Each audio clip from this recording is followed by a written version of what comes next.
조선이 서양 열강과 조약을 체결하는 문제, 청조가 적극적으로 이제 그 얘기를 하기 시작했는데,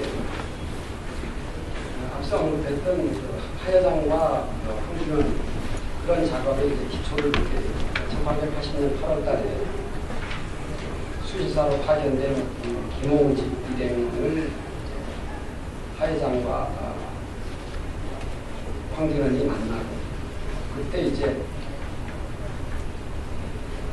만나게 되는데, 그때 이제 하여장과 황준원은 김홍집 일행에게 대미 수교의 필요성을 강조하고 조선 책략을 이제 전달을 하게 됐었죠. 이제 그 과정에서 이제 김홍집 일행은 이제 조선 책략을 정부에 전달하고, 그리고 이제 잘 아시는 바와 같이 김홍집의 귀국 보고 후에 조선에서는 대미 귀국 방침을 정식으로 결정을 하게 됩니다. 그리고 이제 그 결정이 하여장과 이용장에게 통보되고, 이제 또 공식적으로 81년 2월 달에 이용승을 통해서 이용장에게 다시 전달되자 이용장이 이제 앞장서서 본격적인 조미조약 교섭이 진행될 수가 있었던 것이죠. 이제 그렇게 되면서 조선 측에서는 나름대로 아시는 바와 같이 이제 초안도 마련하고 적극적인 역할을 수행하고자 했는데, 청주에서는 천진에서 미국과의 협상을 주도하면서 구체적으로 조미조약에 조선의 속국임을 명시하고자 이제 시도했었습니다. 하지만 문제의 속방 조항을 이제 미국이 받아들일 수 없다라고 보고하게 되면서 결국 이제 속방 조항을 조약 본문에서 빼고 조선 측이 약회 조례, 즉 조선은 중국의 속방이다라고 하는 것을 천명하는 조례를 미국 측에 이제 개별적인 서신을 통해서 보내기로 하면서 이제 교섭이 타결됐었어요. 그런데 그동안 필요성은 적시 인식하면서도 부대의 관례, 열강의 반응, 이제 열강과 조선의 반응 등을 우려하면서 신중한 태도를 보이고 있던 이용장을 포함한 청조의 그 정책 결정층에서 조선의 요청을 계기와 명분으로 삼아서 곧 조선 문제에 적극적인 개입을 추진하게 된다는 것입니다. 이제 그렇게 되면서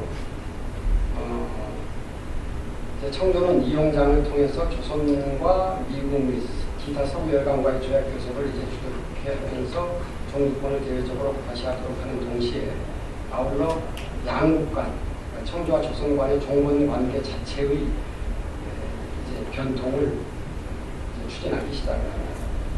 그래서 이제 그렇게 되는데 1881년 그 과정을 보면 1881년 2월 달에 청조는 총서의 건의에 따라서 조선과의 왕래 사무 중에서 양무하고 관련된 사항의 관할권을 예부에서 이용장과 주의공사에게 이제 양도하게 됩니다. 그리고 이제 그 후 1년의 관계 변통과 관련된 이제 작업을 추진하다가 1882년 10월 달에 양국 간의 이제 수륙무역장정을 이제 체결함으로 해서 양국의 전통적인 종속 관계가 새롭게 재편되고 될 수 있었다고 볼 수 있겠습니다. 그리고 이제 그런 기반 위에서 청조는 조선 내정에 대한 개입을 확대할 수 있게 되었습니다. 주변 정세 변화에 따라서 조청 양국 모두 상호관계 변통 필요성을 점차 분명하게 의식하기 시작했기 때문에 가능했던 것인데, 여기서도 주목되는 점은 공식적인 관계 변통 요구를 조선에서 먼저 제기하였다는 것입니다. 개화정책 추진을 결의한 조선에서 중국의 지원과 협조를 기대하면서 양국관계 변통 필요성을 토론하기 시작했다는 것인데, 청조는 그 기회를 이용해서 조선에 대한 지배 간섭권을 강화할 수 있는 방법을 마련하기 위해서 협상을 주도했었습니다.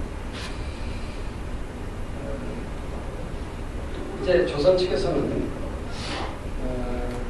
이제 미국과의 조약 체결 방침을 이제 결정한 후에 그와 관련해서 청조 측에 적극적인 협조를 요청하는 동시에 청조와 조선과의 관계도 새롭게 변동을 하다고 이제 요구를 하기 시작하는 가운데 이제 문미관 원근주 이조련이 청진에 이제 파견돼서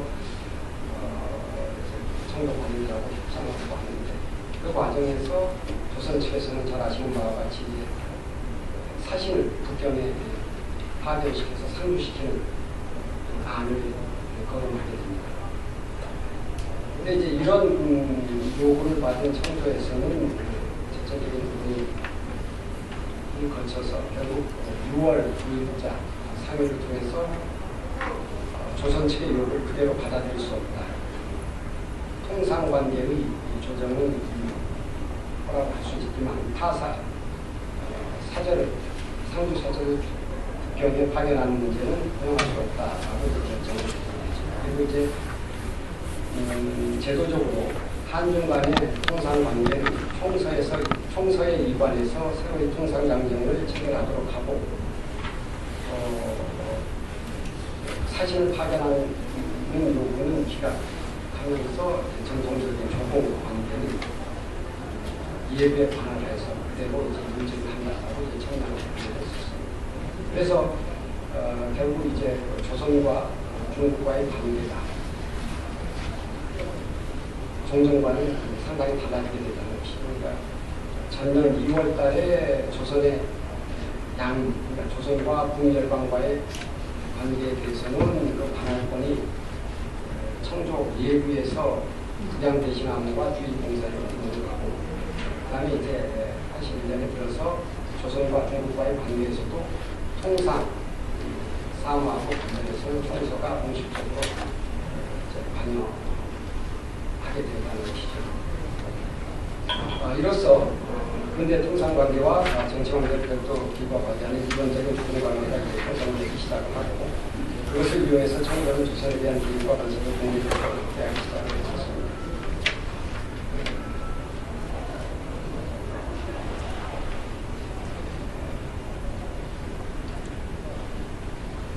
그간 종래 관행을 내세우면서 신중한 태도를 유지하고 있던 청조 정책 결정층이 이제 조선의 요청을 명령으로 해서 보다 적극적인 관계 변통을 추진하게 된다는 것이라고 할 수 있겠습니다. 당시 조선과의 관계 변통에서 청조의 기본적인 입장은 무엇보다 양국의 종속관계를 실제적으로 강화해서 중국 범병으로서의 조선 위치를 확고히 하려는 것이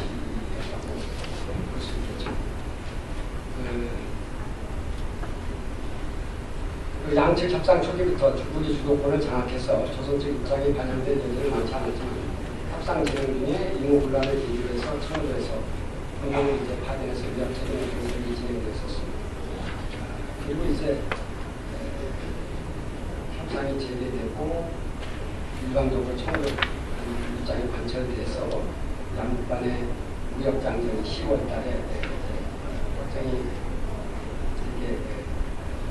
되는데 이 과정에서 이제 벌어진 임오분란 처리 문제와 관련해서 이제 조선의 청조의 정책이 한 단계 더 강력한 방향으로 전개되기 시작을 합니다. 잘 아시는 바와 같이 이제 대원군을 천진으로 포성을 하고 오장경비왕의 군대를 조선에 잔류시키면서 조선의